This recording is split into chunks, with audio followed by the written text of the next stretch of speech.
What's up, guys? Welcome back to Among the Fence. My name is Aaron. Hope you all had a good, fun, safe 4th of July weekend. I'm testing out a new light today. I'm not sure if I like it or not. We'll see if it continues to be a thing on my channel. On New Music Friday, which is going to be July 9th, tomorrow, we got some interesting and unexpected releases. Well, I guess sort of expected, but just some bands that people kind of forgot about. For instance, Phinehas is coming out with a new album titled The Fire Itself, and they finally released the first single off of it titled In the Night. This is one of the bands that, if you ever ask like a metalcore community which band they wish was still around, it used to be Breakdown of Sanity, but since they're back, a lot of people are really sad. Probably number one is probably going to be Phinehas now. Yeah, this is probably one of the most anticipated returns of a band in a very long time. This would be like if Job for a Cowboy came back for the deathcore community. So this one's going to be pretty big. I look forward to it very much. I probably won't do a review on this song. I'll probably hold off until the album comes out. Another weird one to pop up is Trivium is coming out with a new song titled In the Court of the Dragon. And it's like a big deal on Instagram right now. Like, I think they've posted maybe like 5 different little snippets of like a video, and they got like these little quotes, and there's like a storyline to it, and it almost seems like a short film. I'm pretty sure it's just little snippets from the music video they're going to release with it, but it's kind of a pretty big deal now, and it's barely even been a year since they released What the Dead Men Say, which came out in April, I believe, in 2020, somewhere around there. And that album's a banger. I think it was in my top 5 favorite albums of 2020. I know it was in the video for top 10. It's got to be in the top 5. I can't imagine it not being in the top 5 at least. And this is just some speculation that I found on the internet. It's not, I don't know if it's true. A very small grain of salt. It could be 100% wrong.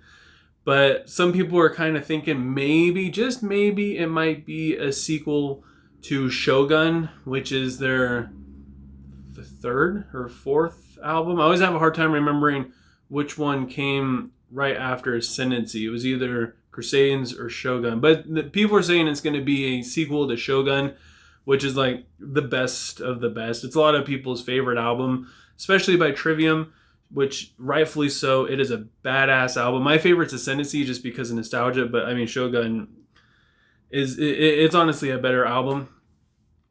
And I feel like probably not. I feel like it's not going to be a sequel. I feel like they moved past that sound. When they came out with In Waves, it introduced this new style of music.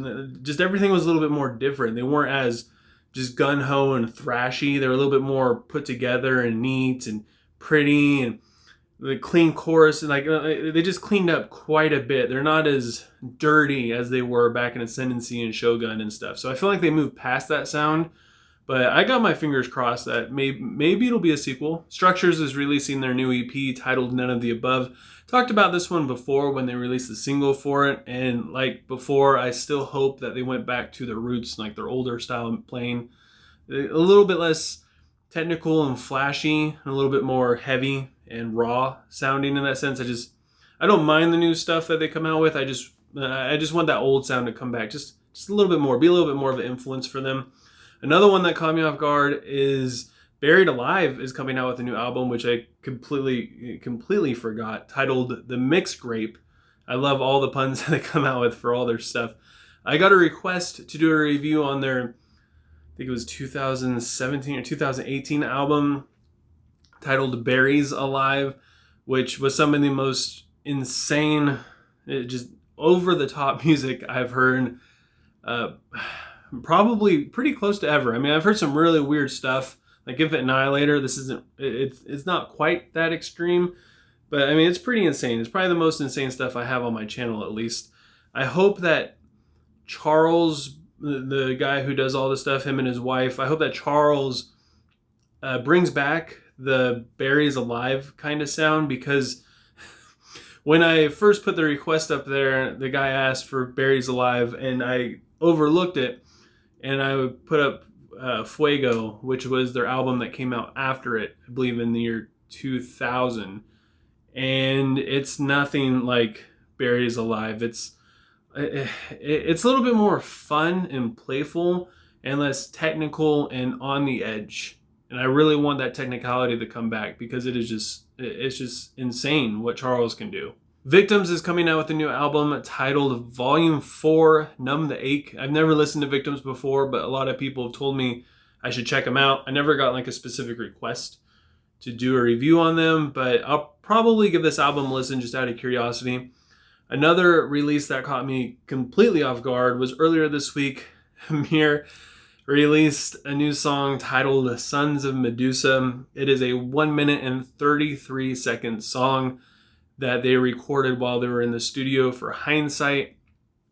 Hindsight is probably my most popular and disliked review on my channel. Like on average, I probably get like anywhere between 100 to like 200 views, maybe 10 to 20 likes, and about the same amount of comments, 10 to 20. But my Hindsight review has close to 1,300 views, I think, over 100 comments, about 60 or 70 dislikes and 40 likes. I mean, there's people in there that are being pretty brutal, but most people were respectful, considering that they didn't like what I said about Emmure whatsoever. I wasn't very fond of Hindsight whatsoever.